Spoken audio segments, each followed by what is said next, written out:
condamnation est un signal extrêmement fort. Et la peur change de camp. Émue aux larmes, la directrice de l'association Habiter Enfin, qui accompagne les résidents depuis des années dans cette procédure, a salué la reconnaissance de leurs préjudices.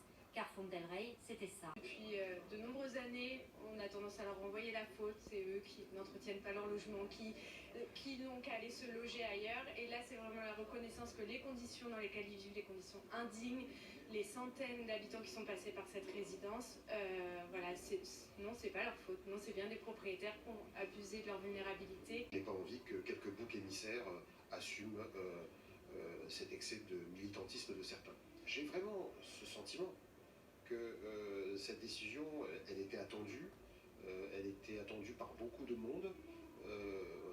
Encore une fois, on a fait de l'humain, on n'a pas fait du droit, les enjeux judiciaires étaient importants, et je ne comprends pas pourquoi on relaxe certains et on condamne l'autre.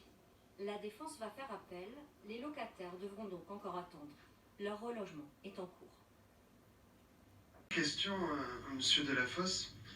En politique, la langue de bois est-elle vraiment nécessaire ? En tout cas, ce qui est sûr, c'est qu'elle est très présente. Alors moi, je vais répondre à vos questions le plus sincèrement possible. Et de toute façon, je peux compter sur la sagacité des journalistes que vous êtes pour éventuellement la démasquer. Je crois que la langue qui est utilisée par ceux et celles qui s'engagent dans le débat politique, elle doit d'abord être marquée par un peu de constance, de cohérence, pour qu'elle soit crédible. La vérité d'hier ne peut pas être déformée en fonction de ses propres intérêts. Voilà. Et donc il faut une forme de sincérité, et quand elle n'est pas au rendez-vous, la presse, d'ailleurs les citoyens nous interpellent, et c'est peut-être quand on esquive trop les questions que ça ne marche pas. Ou j'ai essayé d'y répondre très clairement aujourd'hui.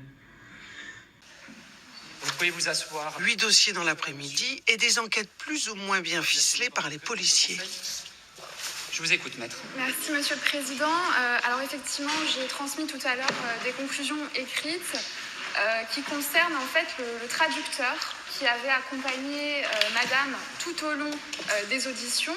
Et donc, il y a 3 solutions pour qu'un traducteur intervienne. Soit il est inscrit sur une liste de la Cour de cassation, sur une liste de la Cour d'appel, sur une autre liste que j'ai en main qui est établie par le parquet. Et en l'espèce, cette interprète n'est inscrite sur aucune de ces 3 listes. J'aimerais que vous constatiez qu'à partir du moment où toutes les auditions de Madame sont nulles, la procédure en elle-même ne tient plus.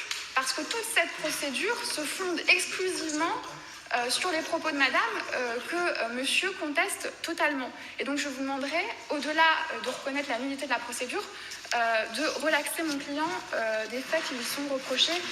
Très bien, Monsieur le procureur, je vous donne donc la parole sur ces nullités. Alors, Monsieur le Président, je vais être très bref. Effectivement, les auditions de la victime dans ce dossier ou de la plaignante sont nulles.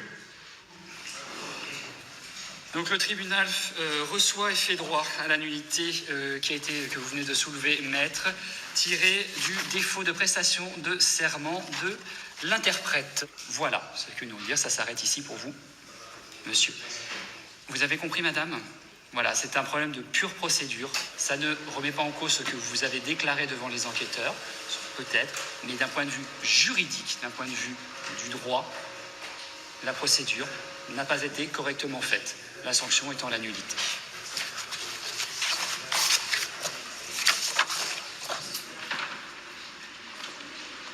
Bon, alors, voilà. C'est vrai que sur le fond, on avait un dossier qui était quand même assez important.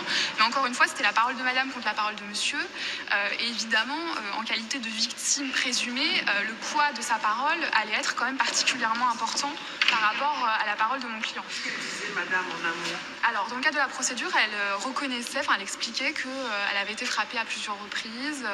Elle avait aussi parlé de faits de viol sur lesquels elle était revenue par la suite.